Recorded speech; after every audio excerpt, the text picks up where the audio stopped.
And now, you're tuned in to RBLR, the home of Tampa Bay's Reveler Sports. Good morning, good afternoon, and good evening, Rowdies fans. This is RBLR Sports, the RBLR Rowdies show specifically. We are here to talk about the Rowdies game hosting the Miami FC, a 2-1 win. I am James Knowles, and I'm feeling pretty good. How about you, Leo? How are you feeling?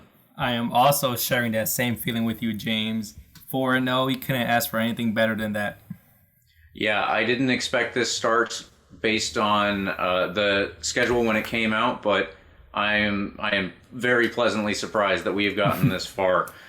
We had three games getting into this one where it was of differing ability in the teams that we were facing, and the last one, Phoenix, was obviously our toughest opponent so far. We came out on top, and then coming into this game, I felt a little nervous, 3-0, you come into a game after a really strong one, maybe you're getting a little complacent, but no, they stayed the course. You see, and that's where teams usually try to get you. When you just beat in a very tough team in the same league, teams will know that your confidence is super high. You may not be playing at the same level that you're used to playing, and Miami almost took that confidence away from the Rowdies. That's right. They almost did, and we're going to get into that right now. So, the Miami, I just want to make sure that we'll be focusing on that throughout the rest of this podcast. It is the Miami FC. They showed up, and the Rowdies had an unchanged lineup for them. Will you tell us a little bit more about that, Leo? Yeah, it was the same back three: Aaron Guillen, Forrest Lasso, Jordan Scarlett, Evan Laurel, the starting goalkeeper for the Rowdies. 3-back line, obviously the one goalie. The midfielders, you have the left wing back as Leo Fernandez. On the right side, you had Connor Antley. And the dynamic three of Lawrence White, Lewis Hilton, Zach Steinberger. And up top, that dynamic duo that just continues to be a nightmare for teams, Sebastian Guenzati and Stefan Dos Santos. Yeah, they are doing really well up top, and their numbers are only going up each game. So we are going to get into now how it how it started in the first half. We had a lot of the same patterns of play that we faced earlier. Yeah, definitely. Starting this game, we just seen a lot of early crosses in the box for Rowdies, and credit to Neil Collins for so early in the season for keeping the same lineup, because everyone just seems to be on the same page when these players are starting on the pitch. You look at the first 5-10 minutes, Rowdies are putting in crosses left and right. They're looking a little bit dangerous. And then in the 12th minute from a corner, Dos Santos headers it in from a beautiful ball from Lewis Hilton, and you think the Rowdies are just going to go off here and win it. That's not exactly what happened. We see Miami press. We see them their counterattack play was really, really good. They weren't fazed by that early goal from Steven Dos Santos. And the back line of the Rowdies, they did seem kind of shaky dealing with the pressure. Evan Laurel himself, his passes weren't good as they usually are. He had to make some emergency clearances, and things looked a little bit shaky for the Rowdies.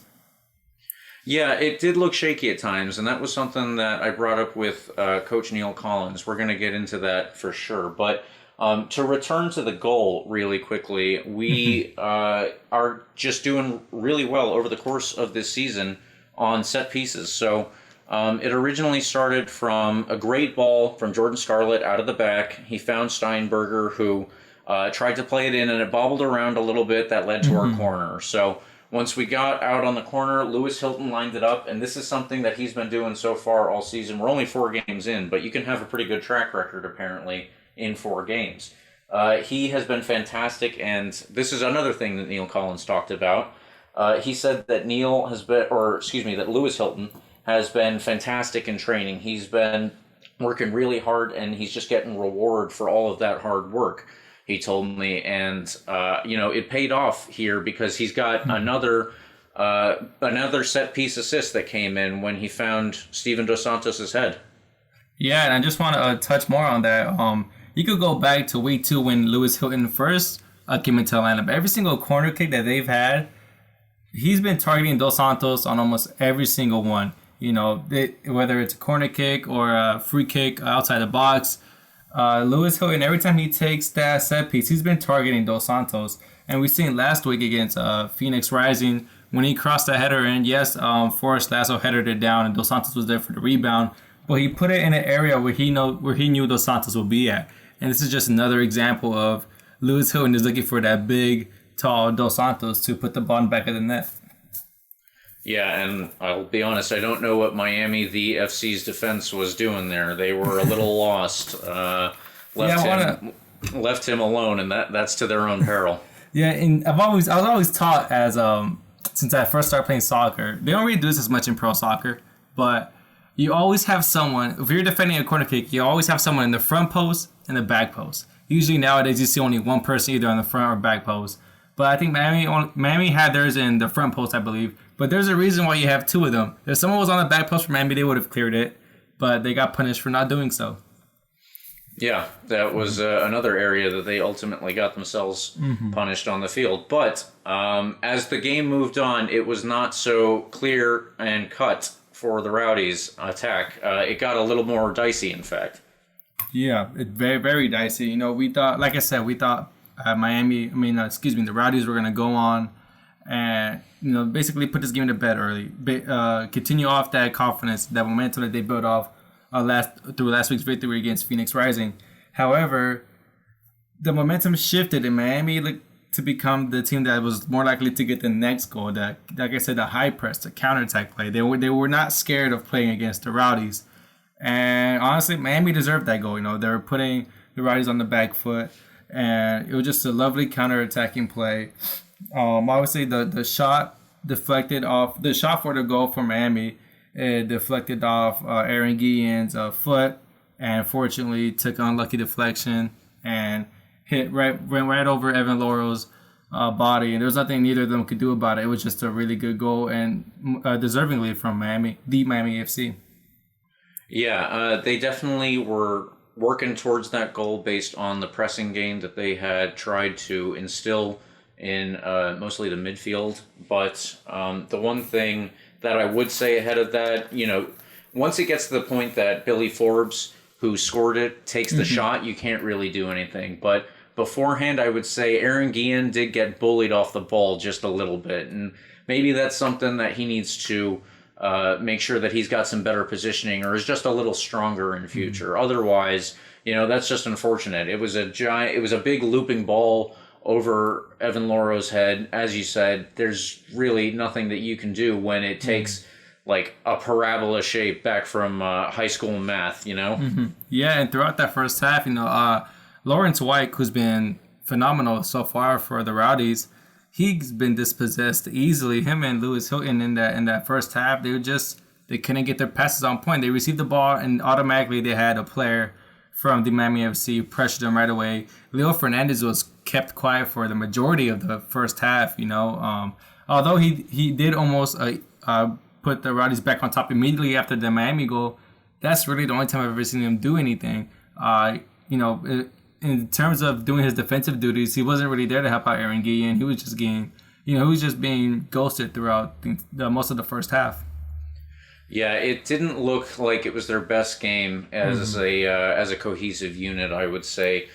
They were definitely losing the ball, and there were times even that it was, you know, kind of comically bad in the sense that two Rowdies players slid into each other after they had lost the ball, and that is when Lawrence White came away with an injury scare.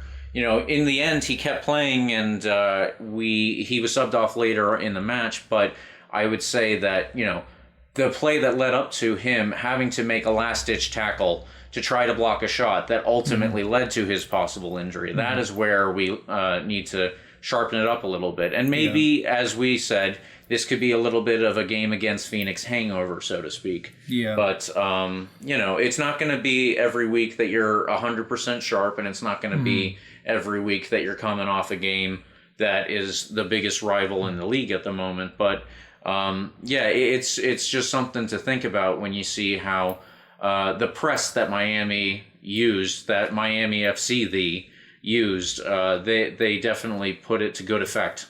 They did, and you know, like I said, right after that first goal, Leo Fernandez, he's played through on goal after the ball bobbling around outside the 18-yard box. He gets in. It's a great save from the Miami goalkeeper. And then once that happened, you think, all right, the Rowdies woke up. They know what to do. Like they've been in this position before where things aren't going their way, but they just need that little that moment that happened for them to get back, perform at the level that they're used to of performing. That didn't happen, and the only action we've seen for the rest of the first half was the little conflict between Dos Santos and Akinyode. Akinyode challenges Dos Santos from the back. He's on the ground, and Akinyode furiously tells Dos Santos to get up, and Guinzotti comes to defend his teammate, and you just see a little ruckus going on, a little pushing around, yelling, pointing fingers. And although it was good for Guinzotti to help out his teammate, you see the lack of discipline from the players. You see the frustrations coming out of, they're not really being the dominant team in the first half. Yeah, I would definitely agree with that. It was unfortunate that, it got so heated at the time. But I got to give Akinyode credit where he earns it. That was a good play that he did defensively. And then when the attacker that you're marking tries to get the referee to give a call that maybe you would disagree with, you're probably going to be annoyed as a defender. I know I have been. And if you get a little mouthy towards that attacker, then fair enough. And also fair enough to Guinzotti to step in and say, hey, this is my guy. This is my teammate. You can't mess with him like that. So maybe keep it a little cooler in the future, I would say. But otherwise, it's fair play all around. And outside of that, the one thing that I noted from the first half was that Jordan Scarlett looked the sharpest and the strongest at the back. Yeah. He was the best defensively that I saw. And then the commentator said it as I was thinking it. That was the best game that Miami had played so far, and it was only 45 minutes. So, Leo, take us into the second half and tell us how that went. Well, the second half for Miami, they made a halftime sub. Pierre De Silva came in, the former Orlando City B player, because he never played for the first team, but he came in for Junior Palacios. And he was that new focal point up top. He was that new number 9 for Miami entering that second half. And they just continue from where they left off. You look at the last 5 minutes of the first half, it was all Miami. They were just pressuring the ball. Rowdies couldn't get in their own rhythm. And then you just see Miami playing with more confidence than the Rowdies. They look good on the press. As usual, they get on the counter. And it just looked like Rowdies, they needed to do something in order to... Basically, at the time, I thought they needed to do something to come in with a draw even, because they didn't know how to respond to Miami's pressing and counterattacking play. Yeah, it looked like it was the time that I thought that, we got to go to the bench and we got to see what other options we have here so that maybe we can get control of this game. And as you noted here for us to talk about, Jan Ekra came on for his first appearance of the season. This guy was injured after a stellar season last year, and I thought that he really helped us bring some control to the midfield where we had been lacking it before. Yeah, definitely. When he came in, because I was like you said with Lawrence White, he had a slight knock. Couldn't really continue to up the team out in his best shape. So why not bring on Ekra, who knows the system, who knows these players? So it was like similar of a like for like change, but he installed more sharpness and stability in that center, in the middle of the park, and I thought he did an excellent job of doing that. And Tampa Bay Rowdies seemed to slowly get back in the rhythm, not the rhythm we're used to seeing them playing, but we've seen a little bit of what the Rowdies are capable of doing. There was an early chance within 5 minutes of the second half where, Hilton takes a shot and it's cleared off the line, only for Dos Santos to get a rebound but deflected over the goal. But it seems like, as long as we create more chances like this, we'll eventually get that second goal. And go ahead. I was just going to say, the patterns of play did start to turn that way. It looked like we were getting a lot more chances. And Miami FDC were trying to, play that same disrupting pattern that they had going before. They were just trying to, get in the way and block our passes. And that had been really successful in the first half. But the change that we had definitely seemed to bring some stability. And as you said, we were getting a lot more shots off like that. And hopefully, one of these things is going to turn into a good ricochet or a good rebound. And eventually we did get there. It came a little later, but we did get there with a handball in the box for Paco Craig at the back. Yeah, and one thing I would say, that link-up play before the penalty, before the handling in the box, not only that, specific link-up play between Steinberger, Guinzotti and Dos Santos, we've seen that, continue throughout the beginning of the second half, where it was Steinberger to Guinzotti, Guinzotti to Dos Santos back to Guinzotti, Guinzotti back to Steinberger. We've seen the link-up play, short, quick passes to get through the defense was like a lot sharper, a lot quicker, and they're slowly getting to the momentum. And it's like you said, it eventually led to a handball for the Rowdies to get their penalty, to having the opportunity to take their lead over the Miami FC. And Guinzotti, there was no doubt he was never going to miss that. This man is on form. He's on fire right now. You can see he loves playing right now, and he sends the goalie the wrong way to put the Rowdies up 2-1. Yeah, when we were watching this game, I sent in the chat, was there ever a doubt? Because I don't think that there is a player in this league right now that you would want to step up to that any more than Seba. He is the guy that's on fire. He's leading the league for goals right now. And then Steven Dos Santos is right behind him, obviously. But yeah, that's he knows where to put it. He knows what the goalkeeper's going to do, and he knows how to send him the wrong way. Exactly. And, before the handling too, Leo Fernandez, who's been basically a ghost throughout the whole game, just, he contributed to for that penalty with the quick link-up play he did with Guinzotti. Then obviously once that goal was scored, the atmosphere in the stadium was going to get crazy. It was going to get loud. It was going to get noisy. And I believe that just inspired the Rowdies to go on, not necessarily get another one, but be the more dominant team ending the game. And we've seen that. We've seen the Rowdies, they were raising their confidence. They were increasing momentum. They were having more possession. They weren't just going to stay back. They did, but that was later in the game. They weren't just going to stay back and absorb pressure. They gained possession. They were looking, they're having better passes side to side. And when I first seen this, I was like, the Rowdies are going to get another goal if they continue playing the way they are. They didn't, but we've seen they saved it to, like you said, they saved it to very, very late. But they got the goal and the momentum shifted. You see players from the Miami FC, their heads were down. They were showing body language of frustration, of annoyance. But the Rowdies, they ultimately did what they had to do. Yeah, they did what they had to do, and unfortunately that did come at a cost, though. As you said, when the momentum shifted towards the Rowdies' attack, we were getting a lot more space in between, not only because, the atmosphere in the stadium was different, but, Miami had to change up their game so that they could go and possibly get their own goal. Luckily, that did not come, but as we press forward, Steven Dos Santos, Big Duba, beat Paco Craig again. He beat him down the wing for pace, and then Paco Craig actually took him out. It's what's called a professional foul when it is the last defender taking out the forward who has a clear run in on goal.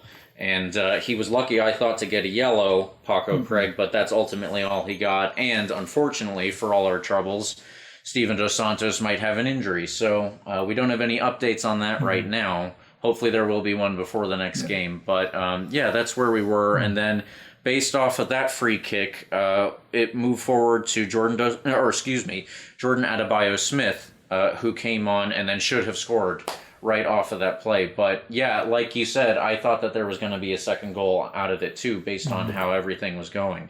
I think that if we clean up a lot more of these chances, because we're definitely missing out on some chances in the last couple of games, we're going to be looking even better for the remainder of the season. Definitely. And I just want to mention that Paco Greg challenge on Dos Santos. I was wondering was he the last man? He did come up with the studs up, and it was a very late challenge on Dos Santos. Like you said, professional foul, tactical foul, call it what you want. I was thinking to myself, I feel like Paco Craig got really, really lucky to not get away with the red on that one. And Dos Santos ultimately won that battle, but he also won the battle between Akinode. They were going at it, as we said earlier, in the first half, and then ultimately Akinode is the one that ends up with the yellow card over Dos Santos. So he won two of his battles in the game. And like you said, unfortunately for Dos Santos, after winning those battles, it did come with unfortunate punishment, but he got injured, had to get subbed out. Adebayo-Smith comes in, literally with his first touch of the game, could have put the game to bed. Just blows it over from close range. And we've seen a couple of times where Adebayo Smith could be more clinical a finisher, but we could say that for other players in the team. Specifically Adebayo Smith, he's playing that super sub role right now. And if he wants to make his way into the starting lineup, whether, without talking about rotating the squad, if he wants to get the starting lineup, he has to finish those chances, not only for himself, but also for the Rowdies to, put these kind of games to bed. Yeah, and I think that there's a big difference right now between the players who are pushing for those starting positions and the players who hold the starting positions, and that is the execution. Ultimately, it is the case that Steven Dos Santos has 3 goals right now, but he has a lot more chances where he could have scored. The thing is, though, he always finds a way to find a goal. In four games, he has 3, and Jordan Adebayo Smith has had similar, maybe not as many chances, obviously. He's not been on the game or on the field about 80 minutes like Dos Santos has most of these games, but he definitely gets his chances, and then he's only scored 1 of them. So it's the execution that might be keeping him out of the starting lineup right now. I agree with you that he needs a bit more, he needs either a bit more consistency or maybe a bit more time to get all of those chances that he can put 1 out of 2, 1 out of 3, whatever it is away. But he will get there for sure. I feel that. Hey James, I have a quick question for you. So I was watching the game, it reached 90 minutes and it said plus 7 minutes for stoppage time. How nervous were you for those additional 7 minutes? I don't know how nervous I was as opposed to just like dumbfounded. I don't know where they got the 7 minutes. I know that there were injuries here and there, including to Steven Dos Santos. We mentioned that, but 7 minutes, that's I have rarely seen 7 minutes put up on the board, I'll tell you. Why not just go to extra time, right? I know, yeah. Just send us to another game. We'll see you we'll see you tomorrow. Exactly, but those last 7 minutes, you've seen the Rowdies just defend each wave after wave after wave, and it was kind of I can understand Rowdies fans being nervous because it wasn't really the best game from the Rowdies. So, but ultimately the Rowdies held up their own, and the defense stayed strong, the whole team stayed focused, determined, and they ended up getting the 2-1 win. It wasn't pretty, but soccer is not always pretty. You don't gotta be the most beautiful team, the most stylish team to win games. You just have to win a game no matter what.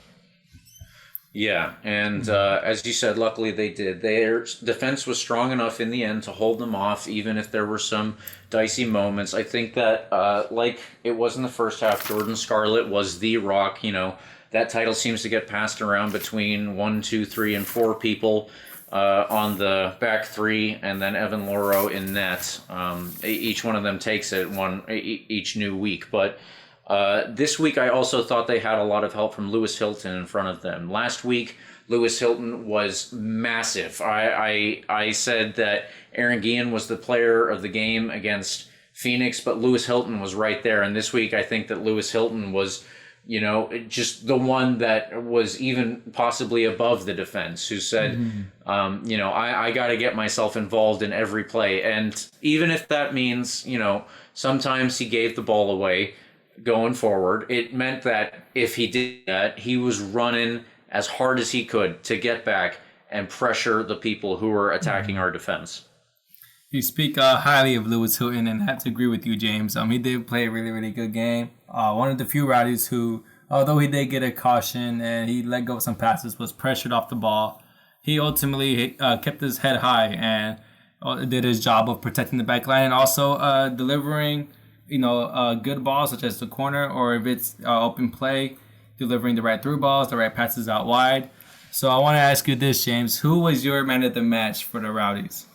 All right. Well, yeah, I think that everything I just said, I got to go with Lewis Hilton. I really feel that Jordan Scarlett was... Yeah, I know. I didn't lead into that at all, but I thought that Jordan Scarlett had a really top game. And I as a former defender, I love giving, man of the match honors to a defender. But as much as Jordan Scarlett was there or thereabouts, I think that Lewis Hilton, after all he did against Phoenix and all he did against the FC, I got to give it to him this week. He is he is my man of the match. What about you, Leo? Tell me who you got.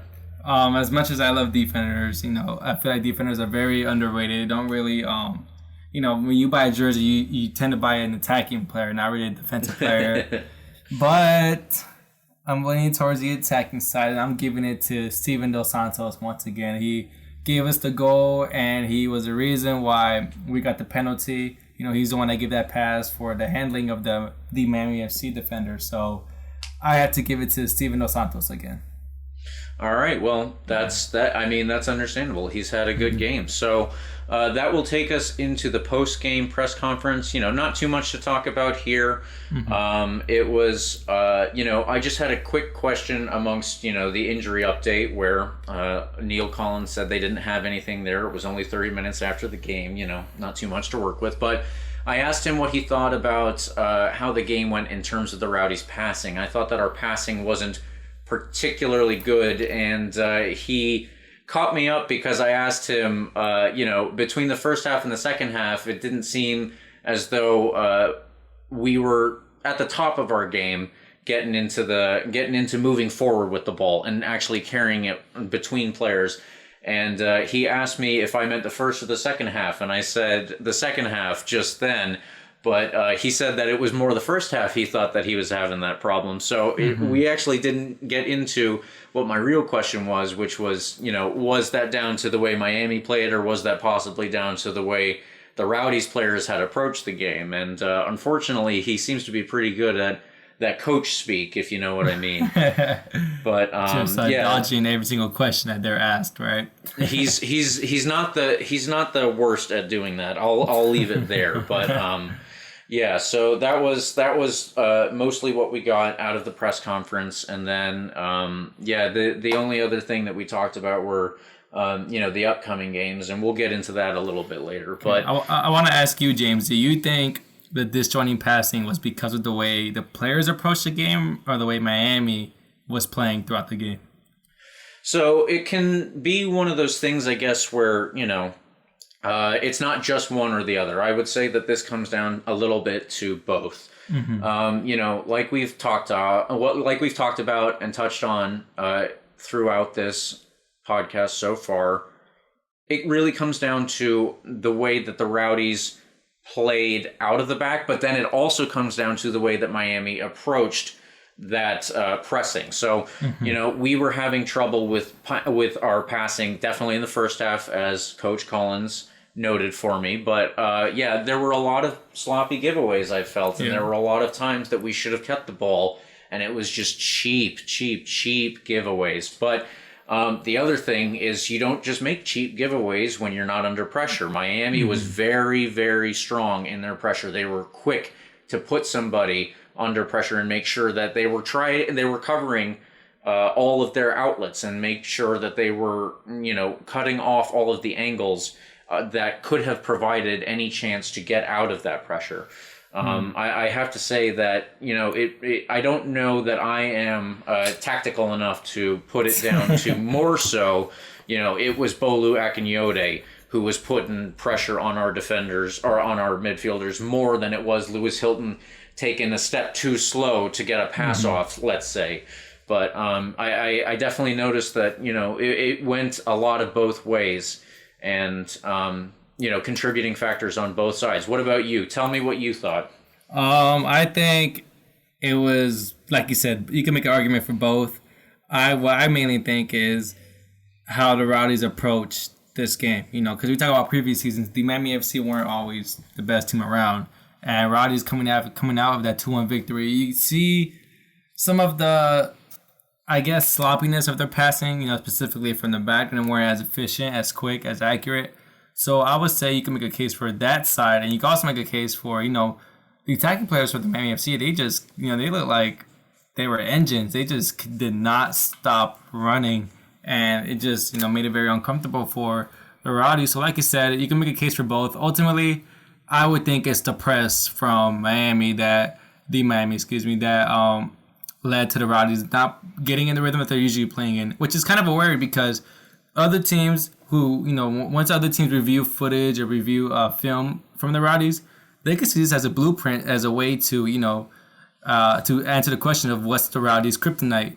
high press, not just high press, but consistently high press and high press at the right time, while also making sure you have players behind the ball that way you won't get hit on the counter.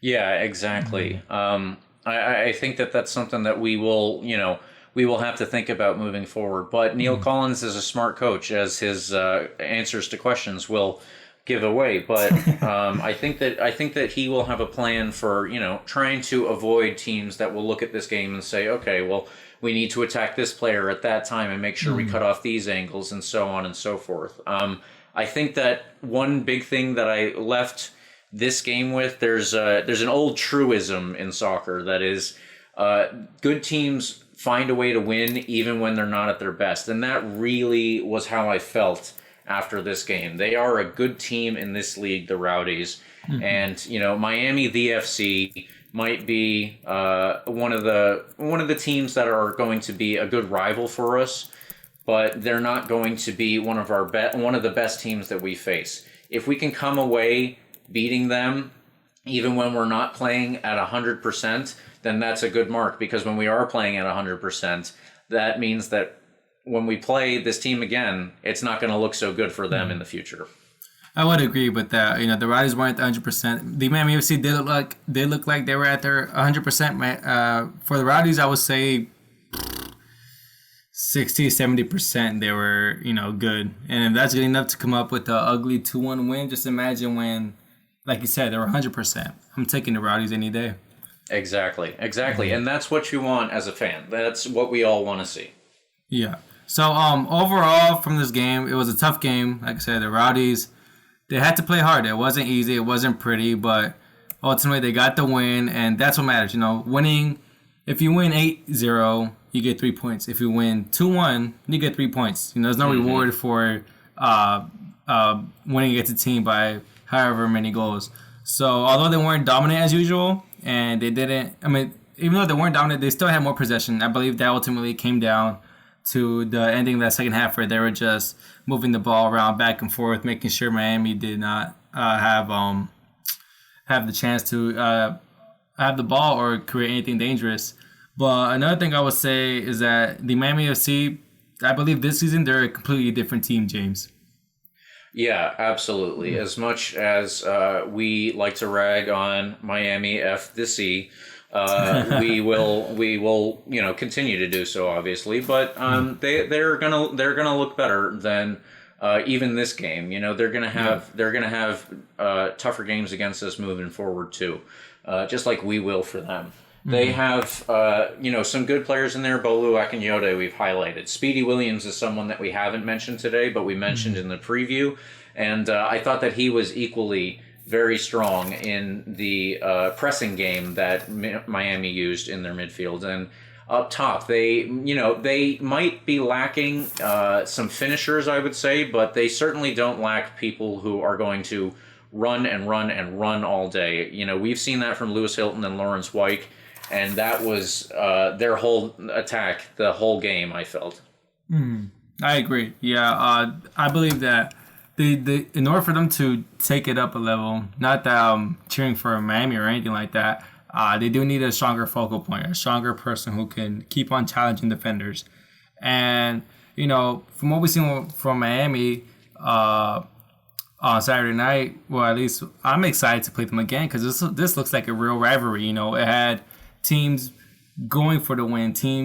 These two teams, there was tensions rising. There was a lot of smack talk between the players, and the crowd was just, amazing as always. So it felt like a real rivalry, and I just can't wait for the next game to happen. Yeah, that's another good point. This is going to be a good rivalry, as almost all Miami, Tampa, interleague games are going to be. It doesn't matter the sport. It doesn't matter the league. It's going to be a tough game. And I'm really happy that the fans kind of took that to heart.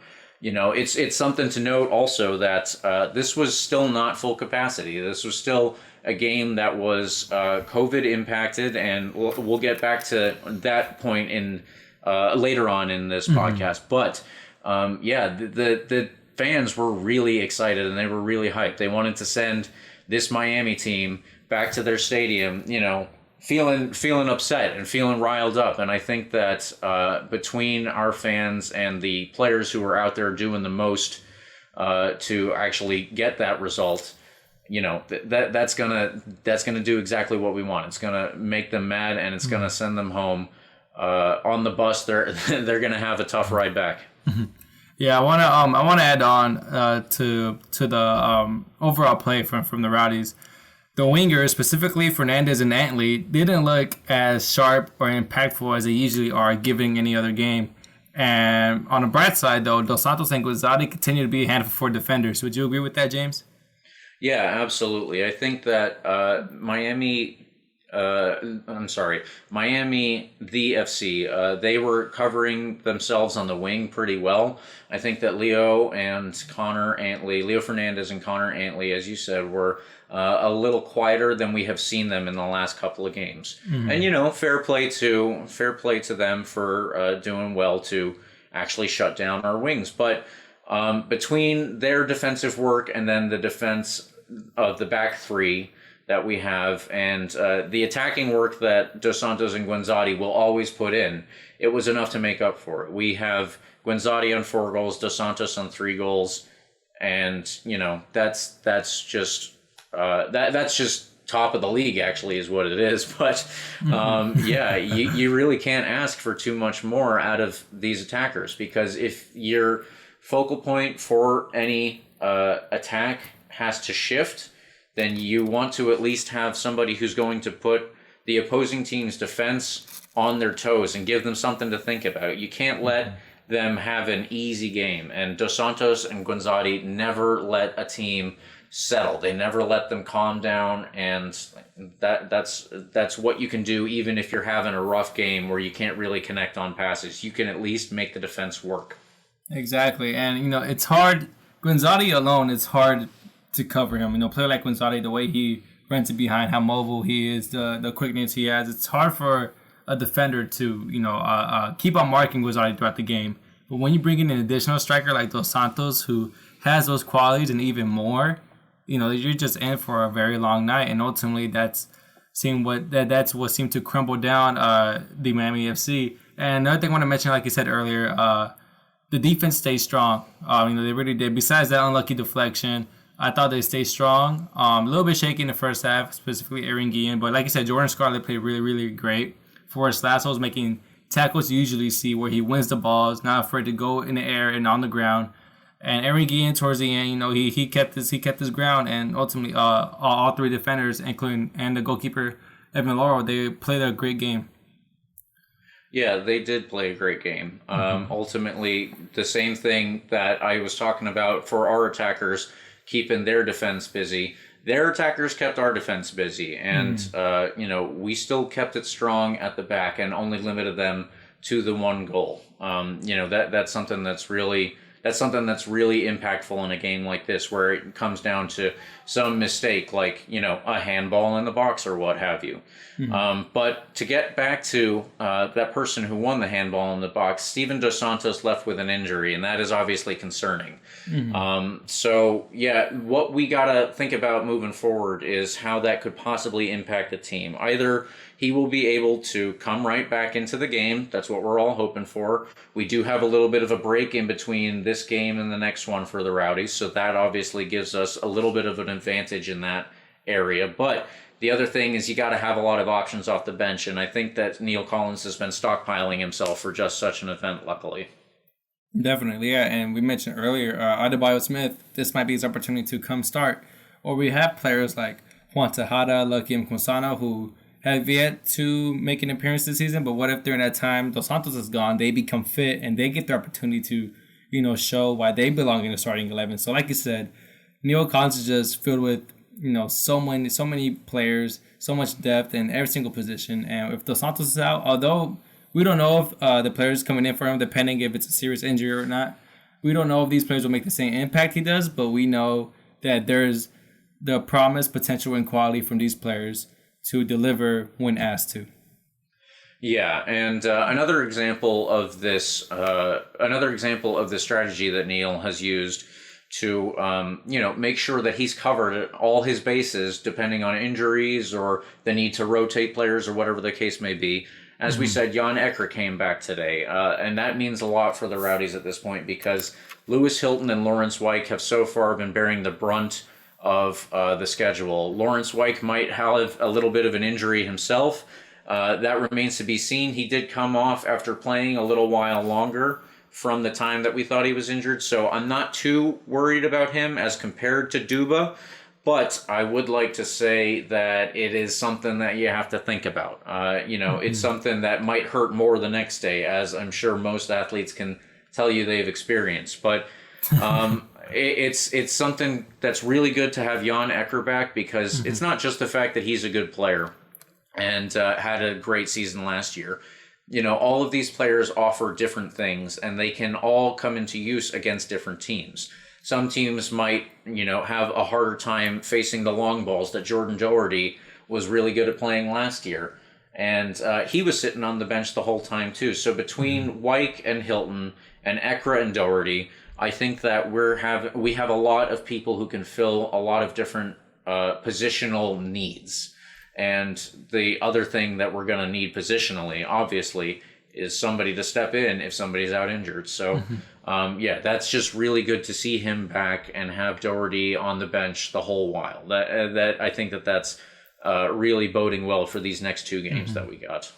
Definitely, and that just increases competition. Ekra and Doherty, although right now I would say they will continue to be on the bench because the way Hilton and Weick are playing is just that you can't bench those players right now. But that just increases the competition within the team, as in training.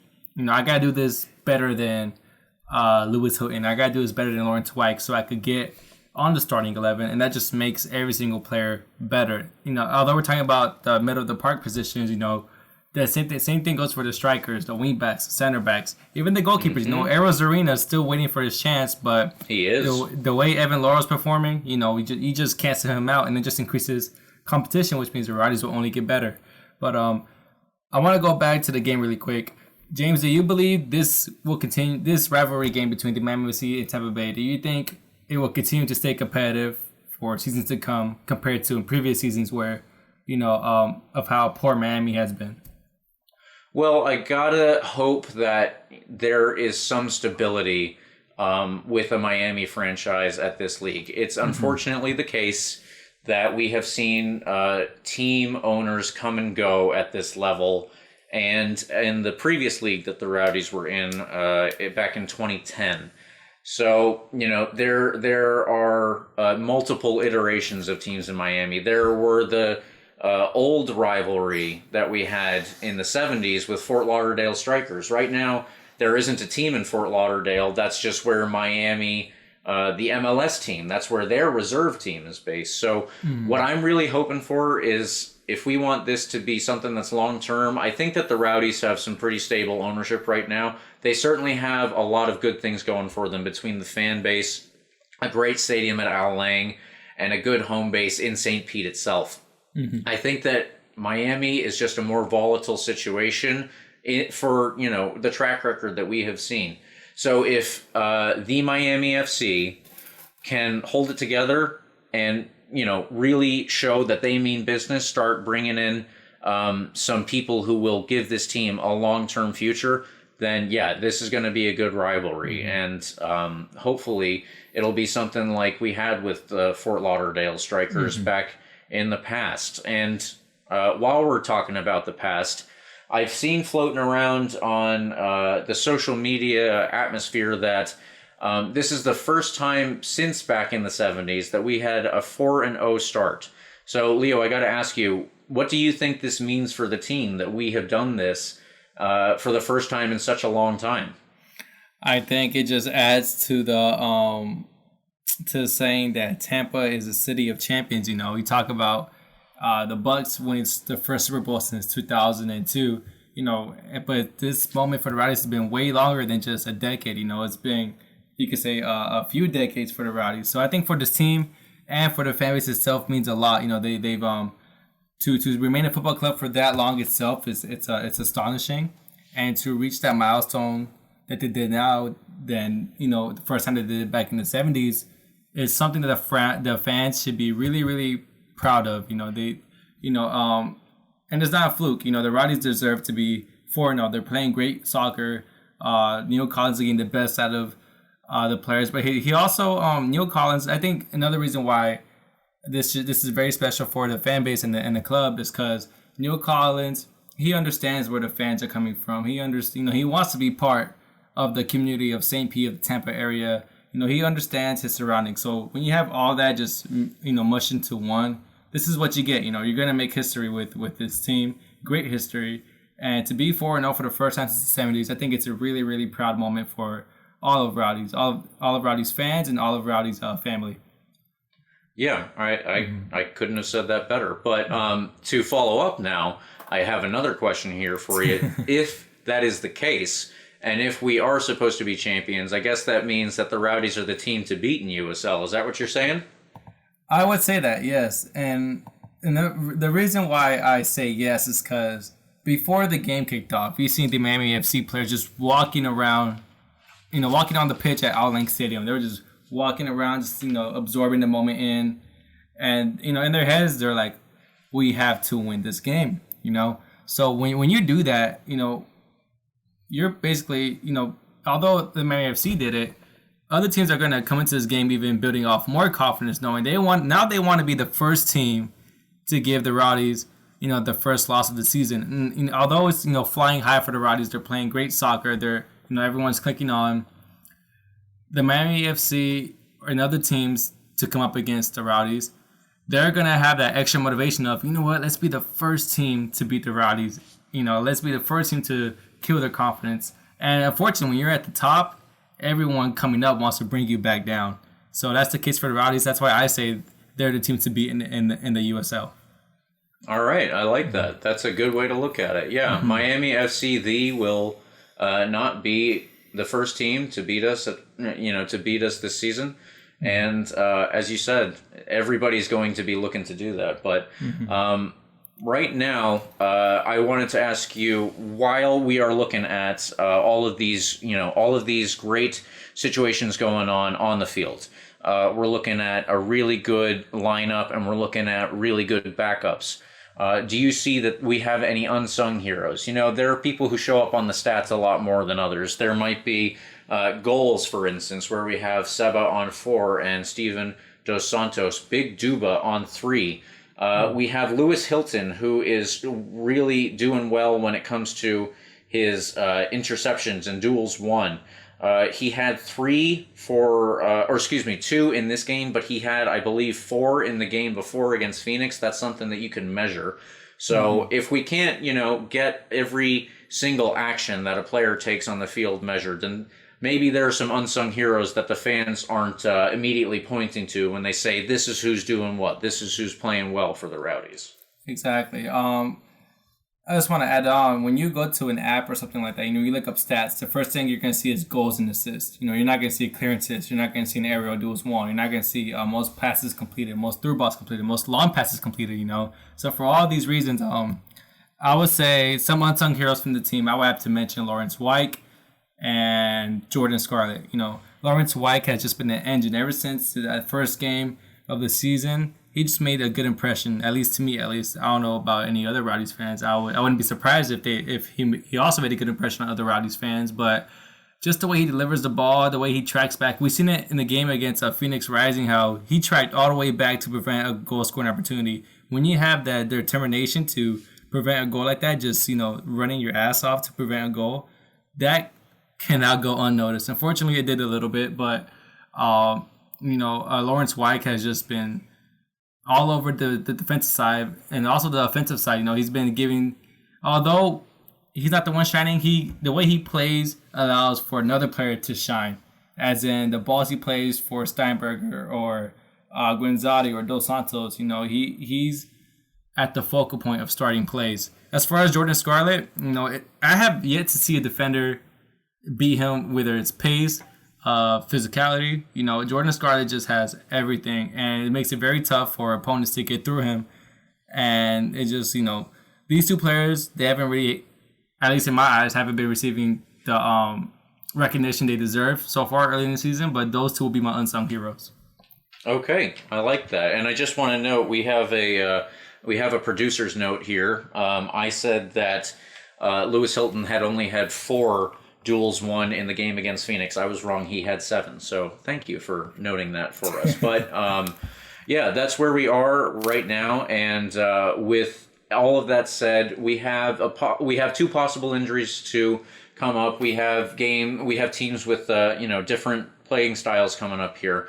I'm thinking Neil Collins might be looking to change things up, but I'm not entirely sure, what that might be. Do you have any insight that you might be able to give us at this point? Do you have any hints that you might be able to pass on? One thing I would say is that as more games are played, you can't have the same, well, at least in my eyes, can't really have the same back three the entire, every single game, because we're going to see games where there's going to be at least 2 days between, and then you play another game, 2 days between again, and you play another game. So maybe Neil Collins will have to go to a back 4 eventually. I don't see that happening anytime soon, but maybe in his back of his mind, he's thinking, as much as these games are coming in fast and very quick, I may have to consider changing things up a bit. Yeah, that's a good point. We will definitely see that coming up here. Now, the Rowdies do not play this weekend. They actually have a game Wednesday of next week and then the Saturday immediately afterwards. So we're not going to touch on those too much this week. We're going to get into them when we come back at you next Tuesday. Right now, we're just going to give you a quick standings update, and then we'll let you be on your way. The Rowdies continue to sit in first place of the Atlantic Division. They are 4 wins out of 4 games, as we have mentioned, taking all 12 points out of a possible 12 points. Right now, we have a goal differential of +8, and with all of that, we are good enough to sit first in the Eastern Conference as well. And Leo, you wanted to make a little note about where Miami, the FC, are sitting at the moment? Yeah, that's just a petty mention that I want to do. Miami are 4th place with only 2 wins and 2 L's. Man, in case no one knows, the Rowdies have 0 L's. So I just want to mention that very quickly. So, yeah, next week we're going to get back into it, and we've got 2 games to preview. I'm thinking that we will probably have 2 good experiences based on what I can guess. Against our opponents are going to be the New York Red Bulls' second team. The New York Red Bulls are an MLS team, and this will be their reserve team. And then we'll be playing Charlotte again, but both of those will be away. So, other than saying I think it'll go positively, we'll get more into it next week. Is there anything else that you want to give our listeners before we sign off here? Just the same thing you did. Based off how it's been going so far, we'll have 2 good couple of games. And for those who are still confused of fans being back in the stadium, we're gonna see how that impacts the Rowdies when they go on the road. Yeah, exactly. And hopefully we'll be able to get into some road trips this season with the fans. I know that one of the things that Neil Collin mentioned about road trips, everybody gets to learn more about each other, so that's pretty cool. But we are going to get more fans on the road, and we're going to get more fans into the stadium in the future as well. Because the one last thing that I'll note is the Rowdies have opened the stadium to full capacity moving forward. So we got that email today, and we're going to talk about it more as we get into some home games. For now, I just want to say please follow RBLR Sports at RBLR Sports on Instagram and Twitter and Facebook. You can follow me at RBLR James K on Twitter. Leo, can they follow you there? Yeah, they can follow me on Twitter at _Leo Santos __. All right. Well, everyone, please like and subscribe to our podcast. We are on Spotify. We are on the iHeartRadio app. We are on Apple and Google Podcasts. You can find us on YouTube and other major podcast platforms. But thank you, listeners, for listening today. Thank you, listeners. And always, come on, you Rowdies. Let's go, Rowdies. Let's go. Thank you for tuning into this presentation by RBLR Sports. On your way out of the stadium, please remember to like and subscribe.